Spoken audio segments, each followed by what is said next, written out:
Hey, everybody, this is Beth Cohen, and you are listening to the Nothing Shocking podcast.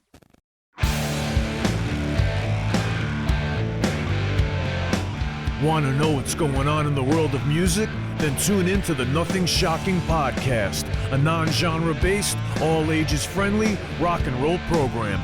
Join us weekly for interviews with all your favorite rock stars from the mainstream to the underground. You can find us at nothingshocking.libsyn.com or anywhere you download podcasts.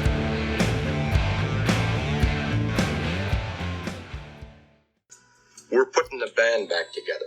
The numbers all go to 11. I'm talking about bands that rock. Led Zeppelin. What about Sabbath? AC/DC. Motorhead.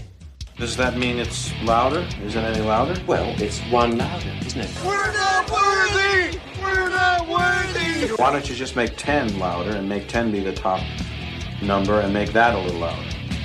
These go to 11. I get up off the ground and raise my head. Days like this, think I should be dead. One for Satan, two for me. Let's cheat the devil, it's fun, don't you agree?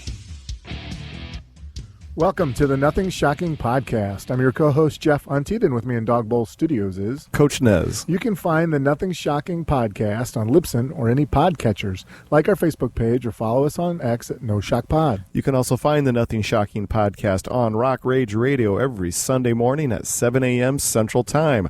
Our sponsor is Ragged Records, located in downtown Rock Island, Illinois, and downtown Davenport, Iowa. We'd like to thank the Hong Kong Sleepover for allowing us to use their music for our intro and bumper ending. Tonight's guest is Beth Cohen of Boston. Swank Betty, and she's also a vocal coach where at? She's works out of South Florida Voice Studios. Yeah, she was promoting her new endeavor, Swank Betty, along with Doug Emery.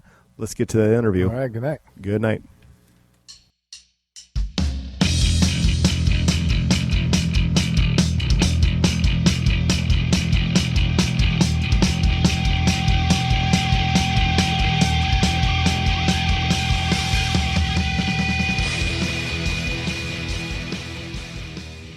Beth, welcome to the Nothing Shocking podcast. I'd like to introduce you to my co-host, Jeff Untied. Beth, thanks for joining us today. Good morning, guys. How are you? We're fantastic. Thank you for doing this with us today instead of this evening. So let's get right into this. You, along with Doug Emery, created your newest endeavor, Swank Betty. You officially released Swank Betty in 2023. Can you talk a little bit more about this most recent endeavor with Doug Emery? Yeah, it's the first time that I've released music in so many years because I was touring and really didn't have time to record and get in the studio. So it's really exciting for me. It's we call it like chill house vibes. Mm-hmm. So it's the kind of stuff that you put on in the background at a party that's gonna keep the energy going but not be too invasive. Very good. Yeah. Well, one of my favorite tracks is "Who I Am." I just love the boldness of being able to know who you are and be confident. Thank you so much. There's actually a really interesting story behind that one. So Doug, my co-writer / producer, and we have worked together for like over 30 years, and we originally we wrote the original version of that song like 20 years ago. And when we get together weekly to work on songs and see what comes up, and we were looking for something different, and that one was in a notebook, and we said, yeah, let's revamp this one. And so it sort of took on a new life, and it was really exciting and really fun to bring it back, and because it was never released originally, so it finally got to live in the outside world, which is kind of cool. Very cool. Nice. Well, when it comes to writing Swank Betty music, how does the creative collaboration between you and Doug work? Do you feel as though that the both of you challenge each other in the studio, or kind of give our listeners a rundown of the creative process? For me, it's the most amazing process because he kind of lets me do whatever I want to do, and then he just supports me and follows me and directs me. So I'll come I'll come in and I'll say, yeah, let's do something with a 4-chord loop. And he'll go, okay, what do you think of this? And he usually throws out something ridiculously amazing, like first time out. And I'll start humming or mumbling some words over it. And as I'm mumbling words and whatnot, he's starting to build the track. So he's got this 4-chord loop, and then he's putting a bass line to it, and then he's got some kind of other funky sounds on top of it. And so by the time I'm done mumbling a bunch of stuff, and he's working on the track, in probably, 45 minutes, we have a song. And it's crazy because I'm listening to him. He'll put down some kind of synth part, and I'll go, oh yeah, I want to run the melody in between there. And he's doing his thing, I'm doing my thing, but completely simultaneously. And then we'll look at each other and go, yeah, I think I've got it. He'll go, yeah, I think that's pretty much the basis of the track. And I'll jump into the vocal booth and start laying down vocals and parts, and we'll usually do an entire song in about 6 hours. Wow, nice. Yeah, it's so fun. It's like, yeah, and it goes so fast because we're just having so much fun, and we work super well together. Oh, fantastic. One of the early singles you had was "Take Me to Paris." Can you talk a little bit about the challenge of singing in 2 different languages? Yeah, so we were talking about how the Olympics was coming up in Paris, and this is like months and months back. Yeah. And we said, we should put something together. And I studied French in high school, and I was going over some really simple phrases that I remembered how to say, and made sure my pronunciation was right, and because the French words are very, very simple. And he was like, yeah, let's put something together with it, and we just started going from there. And we've been trying to push it for somebody to use it for the Paris Olympics. But it's easier said than done. Yeah, absolutely. Well, The Hours is my favorite Swank Betty track. Talk a little bit more about the creation of that track. Oh, I love that one. It's the same process, and probably just feeling good. I was thinking of a fond memory, and how you just like you count down the hours to meet somebody, and you don't get to see them, and you're just waiting to see them, and that's sort of where that came from. And Doug always just lets me run with the lyrics. I'm mumbling stuff, and as he's working it out, and I'll run through, and he usually very rarely says, nah, change it around. He's good with it. So it was sort of my fun idea of just waiting to see somebody, and that's what came out of it. It sounds like you and Doug kind of have like this cyclical methodology of writing and recording new music. It seems like it's you guys have like a pattern that really works for you guys. Do you ever deviate from your methods with him and try something different, or is it pretty much the same? That's over the years. It has been different. Like right now for this Swank Betty material, that's how we've been doing it. We get in the room, we go, yeah, what do you think? And then we start. But like I said, he's been my producer for years and years, and my co-writer. And so there'll be times where I'll sit down and write something all on my own, and I'll just bring it to him and say, hey, I need a production of this. And then he just ends up, bringing it to life after I birthed it, so to speak. And then there were other times where we sit in a room together and we create it from scratch. We've written with other artists, because he's a producer. He's done so much producing for really big name artists that people hire him to write and produce for them, and he'll bring me in as a co-writer. So we'll sit in the room with another person and do it, because I'm more of the melody lyrics person. He's more of the all of the musical aspects, the production aspects, the sound aspects, the arrangement aspects. So we really balance each other out super well. Fantastic. Nice. Well, your most recent single is Butterflies. What's next for Swank Betty? Do you have any plans for any more singles? We've got like 4 in on the back burner, and he's gotten super busy with some other projects that are high-paying projects. So we end up, our fun enjoyment project gets put on the back burner a little bit, which is fine. So we're hoping actually in the next few weeks to get out the next one, which is really funny. I think we decided to do Rain on Me. It's the same kind of just fun, sexy, chill vibes. And I'm anxious to release because we haven't released in a little while because we both got super, super sidetracked with other projects, which happens. When it comes to songwriting material for you, Beth Cohen, in the vault of writing music, do you have songs that you've kept and held on to for yourself or maybe for different artists or Swank Betty tracks? Oh my gosh! How does this all the songwriting, I guess, work for you?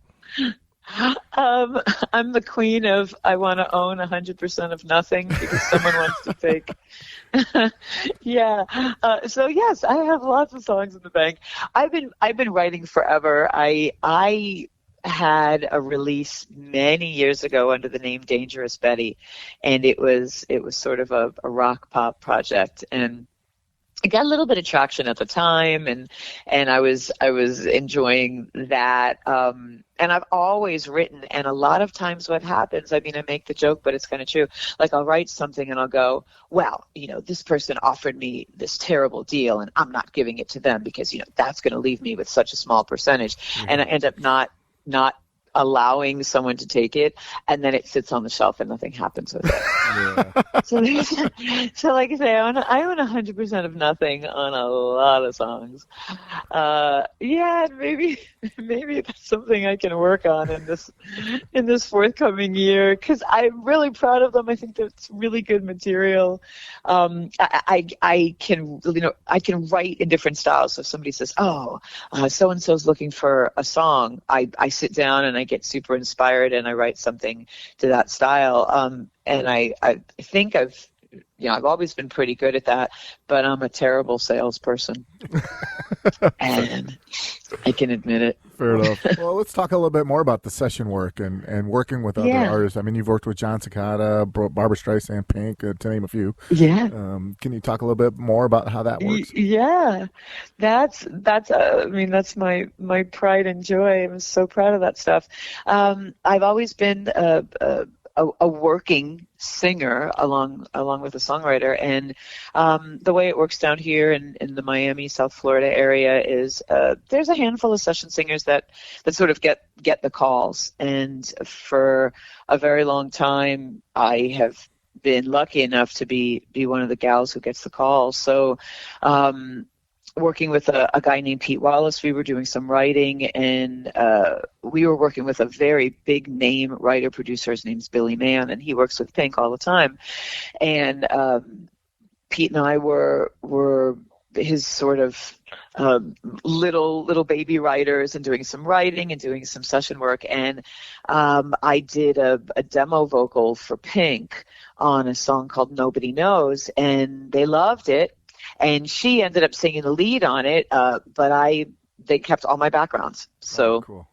I got to sing for Pink. For Barbara Streisand, it was actually Doug that got me the lead. He was working with Barry Gibb, who was producing and writing for the 25th anniversary project of Guilty, when they did Guilty, and it was called Guilty Pleasures, and they needed some different textures, some different voices, and they called me and another gal to sing backgrounds, and there I was in the studio, like hearing my voice next to Barbara Streisand's, totally freaking out because like to me she's just legendary. And that's how a lot of the studio work came to pass. Just getting calls, they need someone to come in and do the work, and that's been amazing. Well, you're also a vocal coach at South Florida Voice Studios. You've worked as a vocal coach for years now. Talk a little bit more about, I guess, maybe the challenges and the patience you must have in order to be a vocal coach. I have no patience in my life except for when I'm in the voice studio. I love it. I think I love it so much because I've always been able to live out my dream and sing and make money singing and receive accolades singing. And when someone comes to me and they want help to pursue their dream, it really makes me happy to help them and see their growth and see them getting closer to their goals.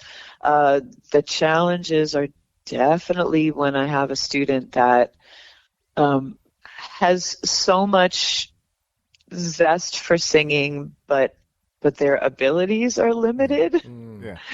And that's really tough because my job as a vocal coach or voice teacher is not to judge. You know, I'm not saying, oh, I think this person's good or I think this person's bad.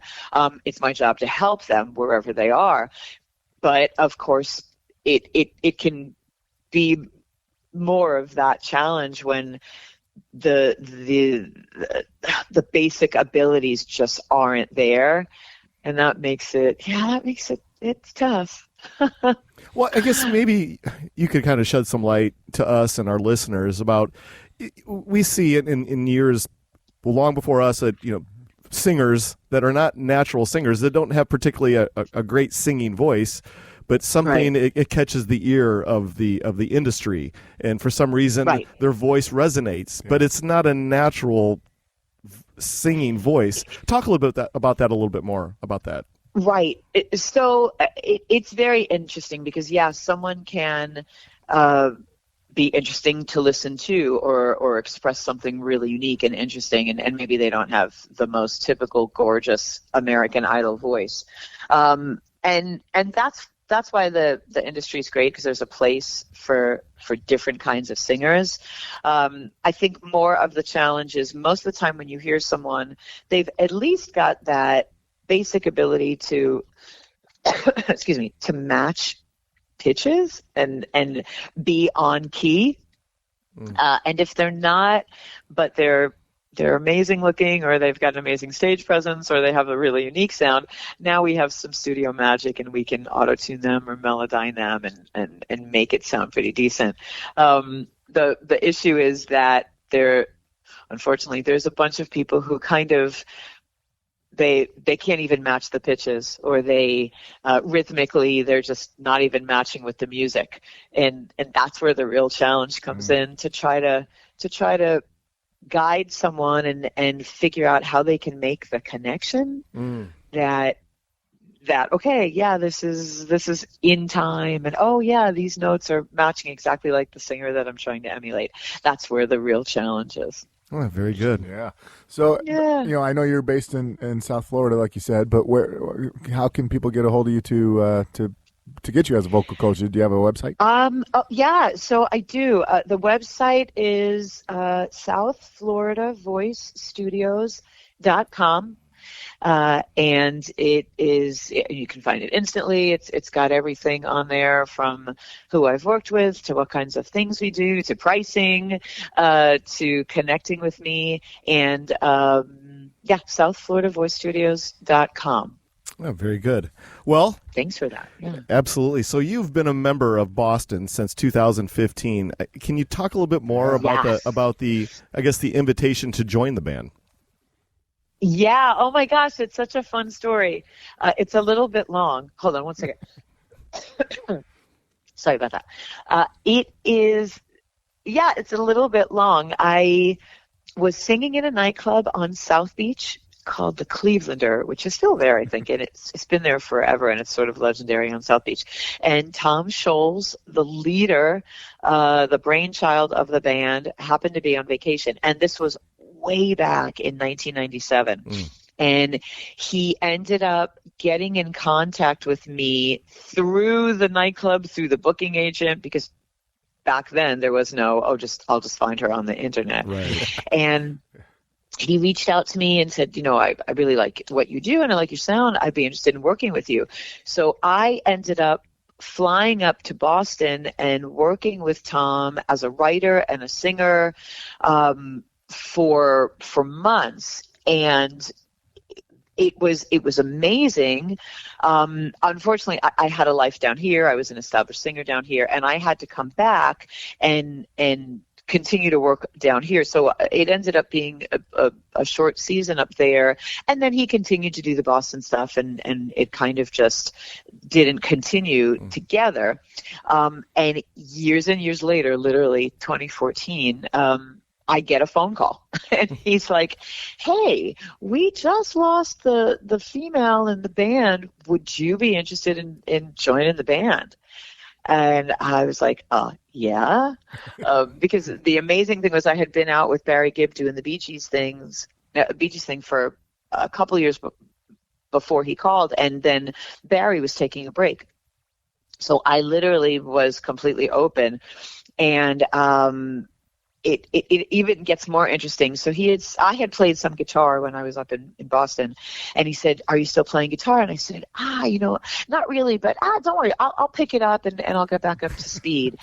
And I ended up picking it up. I did not get back up to speed, and I go to meet them for our first rehearsal, and my guitar playing is absolutely atrocious.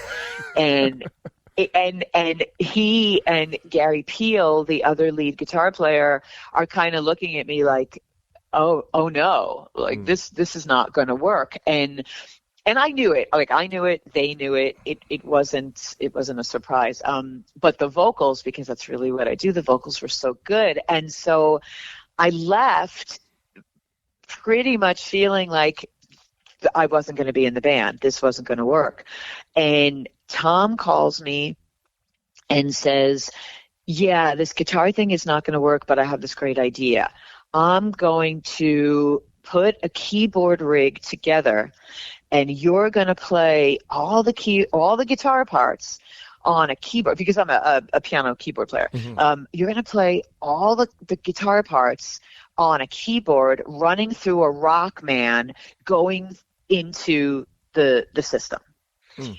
Because that's the way Tom's brain works. Like he wants to make something happen, and he can make it happen. And I said, okay, let's do this. So we spent a couple of months, me learning guitar parts that I was playing on a keyboard running through a guitar amp.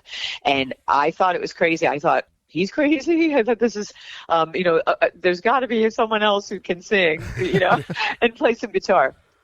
But the vocal aspect of it, we were just gelling so well, and it was really special that he wanted to make the instrumental aspect work, and it worked. So I ended up touring with them, doing these auxiliary guitar parts, but playing them on the keyboards. Oh, that's cool. And that's how we did it. It was amazing. Crazy, but amazing. Oh, that is so cool. The next question I have for you is, joining a heritage act like Boston, it's it's transcendent on time. Going into those I guess auditioning for him or whatever, is it slightly intimidating to sing those classic tracks that have been across the board for 40 plus years? I have to say, exhilarating. It was thrilling. No, not intimidating at all. I was so excited to do it, so thrilled to be a part of it. And more just like sometimes I'd be playing and singing the parts and hearing all of us harmonize together and just kind of like inside, like jumping around, like freaking out, like I can't believe I'm doing this. But I was never intimidated by it, probably because I had developed such a nice relationship with Tom, one-on-one, working together. He's such a genius, and really just an all-around pleasant guy, and not not intimidating in that respect at all. And I've always felt like really confident in my vocals, and so it was just really more exhilarating. Oh, that was so cool. Thrilling. Yeah, it was just thrilling. Fantastic. Yeah. Go ahead, Jeff. Well, yeah, that was pretty much the same question I had. I was just going to say, growing up in the era that we grew up in, it was, Boston was on the radio just about, all the time here, and so their whole first album's almost like a greatest hits. It's true. And so, I just was going to ask about that, but we can pass that for now. Oh, fair enough. Sorry, Jeff. No, that's okay. You've also toured with Barry Gibb over the years, and talk about that working relationship of working with Barry, and such a unique voice in the industry. Talk a little bit more about that. Gosh, legendary. I mean, I kind of feel like the most privileged girl ever, because I went from rock gods to disco gods. Yeah. But it's so much more than that. Barry and the music he is one of the finest writers of all time, in my opinion, and the most humble guy one could ever meet. He's just such a joy to work with. He's so brilliant. He's just such a regular guy. I mean, he comes into rehearsals, he greets us all. He is warm, not at all like sometimes people joke about him being full of himself, the guys walking around with chest hair and necklaces and open shirts and whatnot. It's just such a regular, wonderful, sweet guy, and working with him was amazing. Doing those songs, that's when I really kind of freaked out, singing How Deep Is Your Love, and here I am just singing harmonies along with him, because when the first brother died, when Maurice died, was when they made the decision that they still wanted to go out, but they needed the voices, and that's when they called me and another gal, Lisa Richards, who's an amazing singer. They called us in, and we started doing it. And then later they brought in a third girl because Robin had passed. So it was 3 background singers, another girl, Charlotte McKinnon, amazing vocalist. And the 3 of us, we were just giving Barry all the support he needed, because he loves to work with other people and he loves hearing the voices along with him. So we were giving him that support that he wanted so much. And such a thrill. Oh, fantastic. Talk a little bit more about that background and supporting on stage. When the background singers don't always get any spotlight, or sometimes you don't even hardly see them at all on stage. Right, and he, the way that Barry does it, he loves to include everyone. He doesn't feel like it's just about him. It is the band and the music and the sound, and so he loved having us with him. And also, it was such a thrill for me because he brought me down to the front with him as a feature to sing all the songs that he wrote for Barbara Streisand. Oh, wow. So I got to sing Guilty with him, and I got to sing Woman in Love. At one point in the show, he needed a little break, and he was like, I present to you Beth, and I sing Woman in Love, because he wrote that for Barbara. Yeah. And well, this is all podcast stuff, so maybe people don't know what I look like, but I look a lot like Barbara Streisand. And so my whole life, people were always like, you look like Barbara Streisand, and you sing. And so the icing on the cake was for me to be doing these shows, and he brings me down to do the Barbara Streisand song, and here I am singing the stuff that he wrote for her. So that was like just crazy for me to do that. And it was nice, and it was just thrilling. Well, awesome. Let's talk a little bit more about transitioning from artist to artist. Hey, there's a big difference between Boston music and BG music. Yeah. Right. Talk a little bit more about the challenges for you vocally. You're transitioning from, hey, I'm singing BG tunes. Now I'm going live on tour, and then I'm touring with Boston. How does that transition work for you? Are there any challenges in that?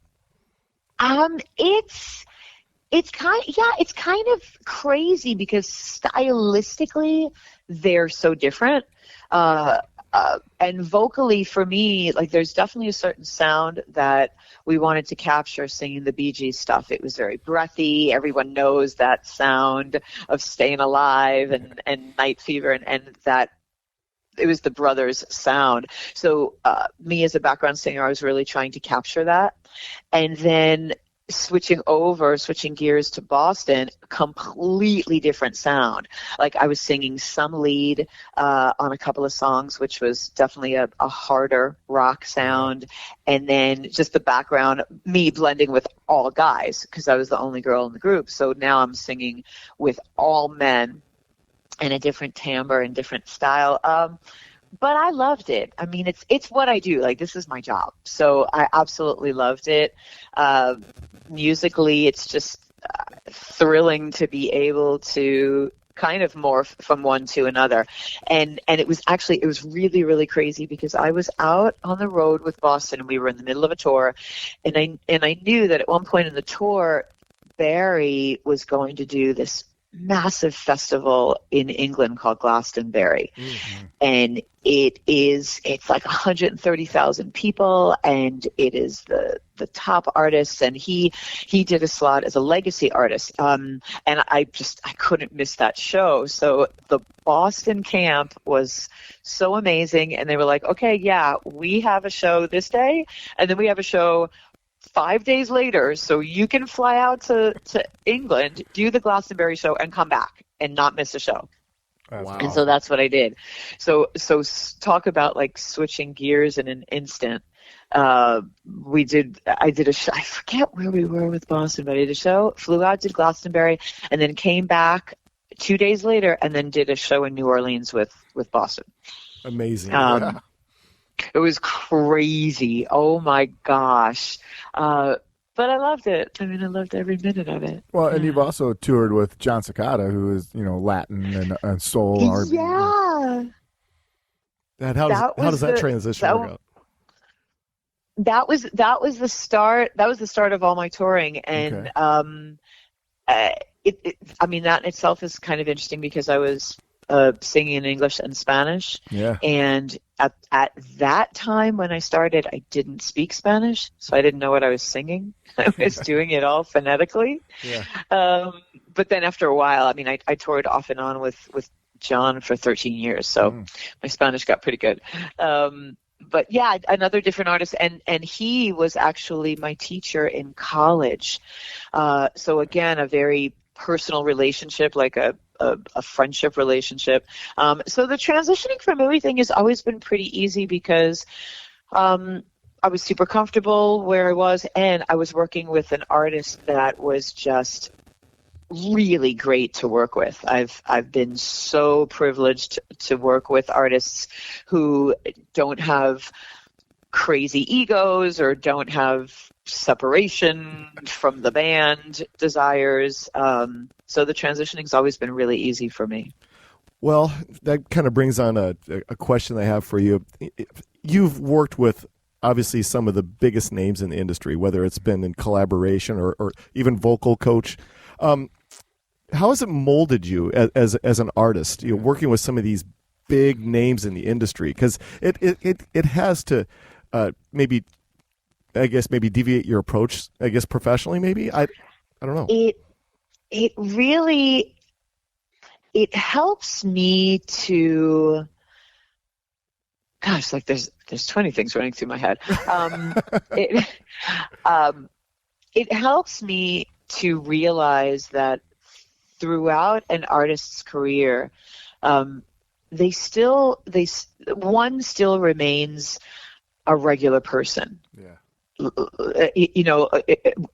Somebody can be so famous and you go out in public and their fans are running after you but the artists that I've worked with, they still remain regular people. And actually, this is a story that will stay with me always, and helped me, I guess, as an artist and understanding what artists go through. So I was working with Barry, and we were at the height of touring, and my name was out there along with his, and it was just really exciting for me. And I got a call from a group in London, and they wanted me to do this very big interview and this very big show for them. And I was thrilled because I'm like, okay, here it is. Here's the big time. And I started to talk with them and negotiate with them about what it was and payment and all this kind of stuff. And as we were doing that, their next question was, and can you call Barry and can you have him also do this with you?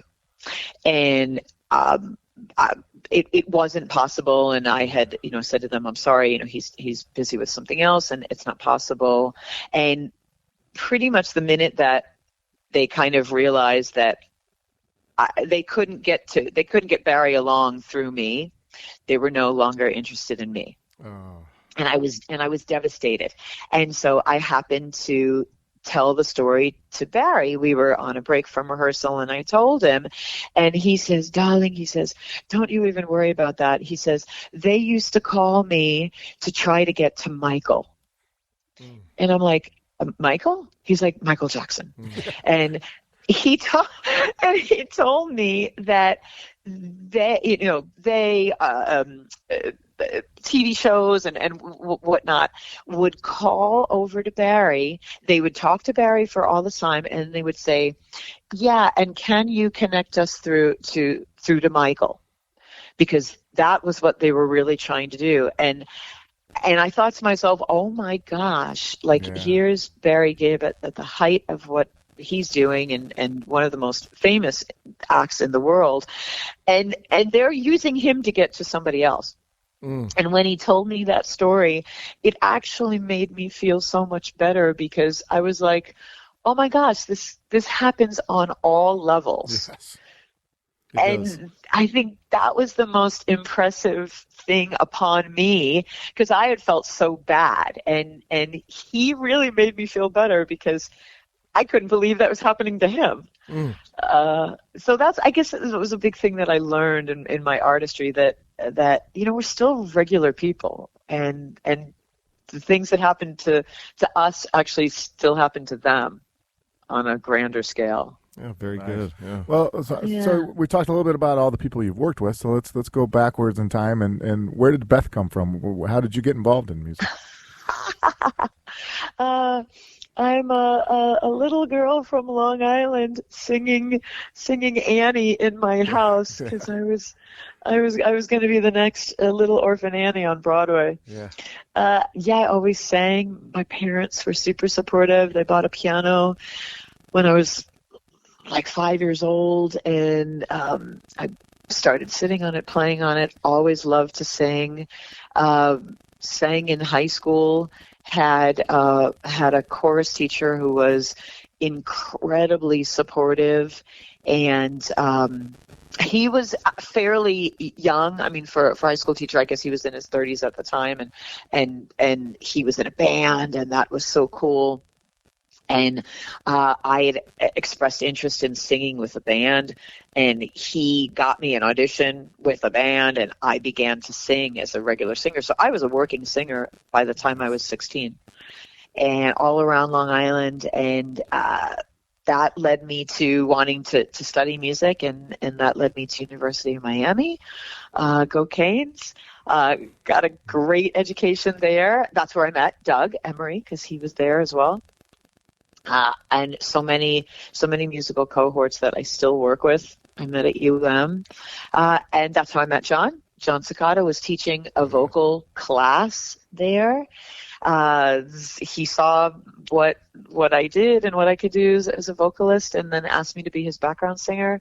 So that was sort of the timeline. I mean, I always sang. Oh, so cool. When you're not on tour and playing arenas for Boston or Barry Gibb, you're also singing at a small piano bar, correct? To talk a little bit about the transition from arenas to the intimate piano bar setting. Well, sometimes that's a slightly more difficult transition. Yeah.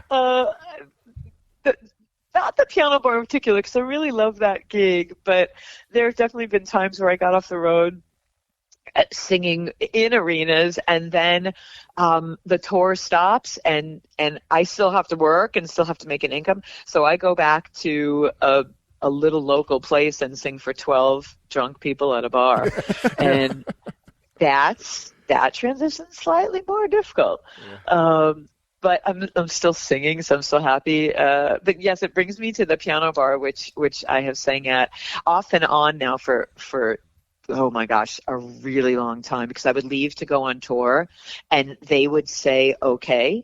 And then I would come back and go, okay, the tour's done. And they go, yeah, welcome back. So they've been amazing. It's a place called Casablanca Cafe. It's in Fort Lauderdale Beach. And I do love it because when I'm off the road, a lot of my time is spent teaching. And that's always about my students. So at the end of the week, when the weekend comes, it's kind of a nice moment to be about me and get to sing the songs that I want to sing and have fun and not be supporting another artist, kind of be supporting in myself. And so it is nice. I really enjoy it for that aspect. And it's just so fun because just people sing and enjoy the songs, and it's a really fun, crazy night. Every single night is different, so we never know what crazy party is going to be. Fantastic. Yeah. All right, so I got one last question for you, then we'll leave you alone for the day. So, oh, it's good. Jeff and I have been doing this for quite a while now. We've had many artists on that have different philosophies and their vocal abilities, and warming up is a question we ask a lot. For you as a vocal coach and as a recording artist yourself, you probably have a different philosophy. We have so many artists that have amazing voice come out, and we ask them, hey, what is your preparatory, to go out and sing live? And a lot of these people will say, I don't warm up at all. I just go out there and sing, which just blows my mind. And then we have other artists that will say, I work on my scales, before we get out there and this and that. But, for you as a vocal coach, and I guess as you as a recording artist yourself, warming up, is it something that's important for you to do? And maybe kind of shed a light on that maybe some of our artists should be warming up before they go out and play live. Well, this is what I have always said, and I believe it to be true. It is so completely individual. Yeah. And for me personally, a lot of it has to do with time of day. A lot of it has to do with day of the week.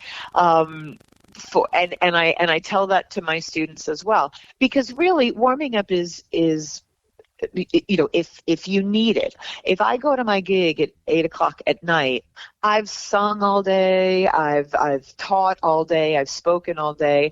I go to that gig and I'm pretty warm. If someone calls me for a recording session at 10:00 in the morning, I am not warm. So that's when my personal warm up regimen comes in, and for me, it's exercise first, because if I roll out of bed and I got to sing, my body's tired, which means my vocal cords are, well, it's not my cords, but it's the muscles around my cords. I need to wake them up. So if I have to be really clear and sing in the morning, I'll do my cardio exercise, and then I'll warm up in the car on the way there. And that's 10 to 15 minutes of scales and lip trills and sirens up and down and hey and la, to get myself awake. And especially for someone such as myself, because I don't have a real high voice naturally, so in order for me to hit those high notes, I have to be really warmed up and really in good shape. But it's individual. There's some singers that swear by it and they won't do anything before they've done their 10 minutes of scales and everything. And if that's what works for them, that is the perfect thing.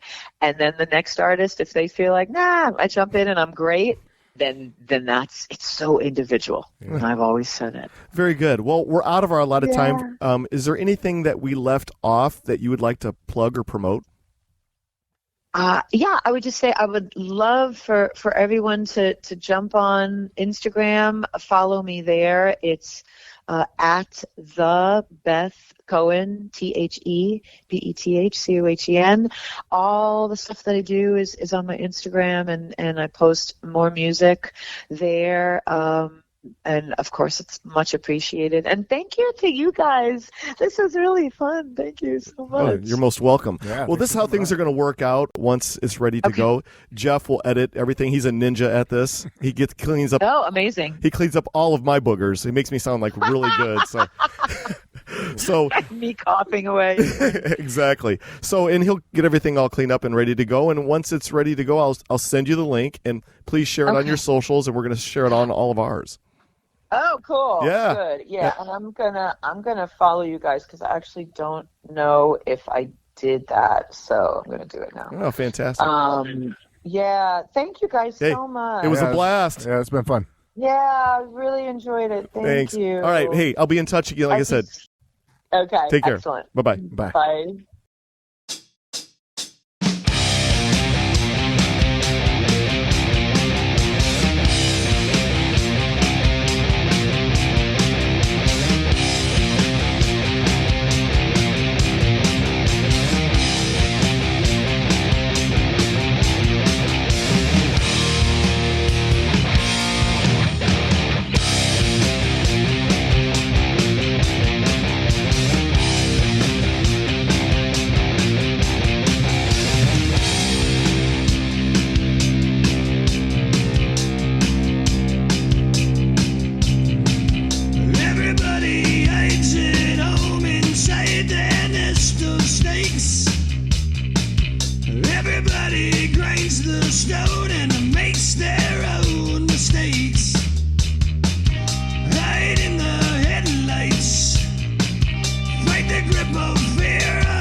the grip of nights.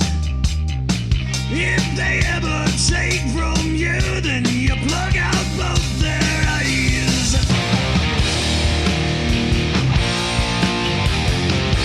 They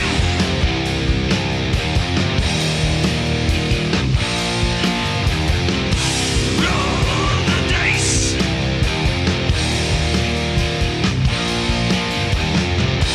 Take your chances.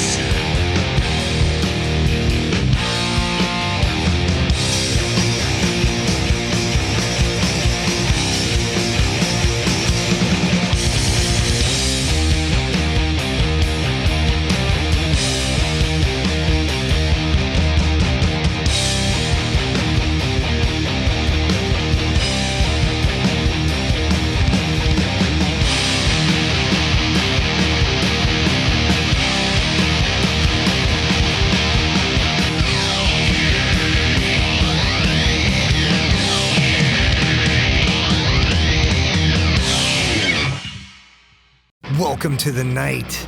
You think you know Night Demon? Then the Night Demon Heavy Metal Podcast is for you. Step into the darkness as we peel back the curtain to give you an unprecedented, all-access look into the mind and the heart of the demon. We're talking band history, song analysis, studio anecdotes, stories from the road. It's everything a diehard Night Demon fan could want and more. This is the only place to learn the inside scoop, the deep dive trivia, the untold tales from the band members themselves and those closest to the Night Demon story. Need more? The Sacred Night Demon Crypt will be pried open to reveal demo recordings that have never before seen the light of day, all with in-depth commentary by the band and the people who were there for the writing and recording process. This is a gold mine, a treasure trove of all things Night Demon. Head over to nightdemon.net or wherever you listen to podcasts.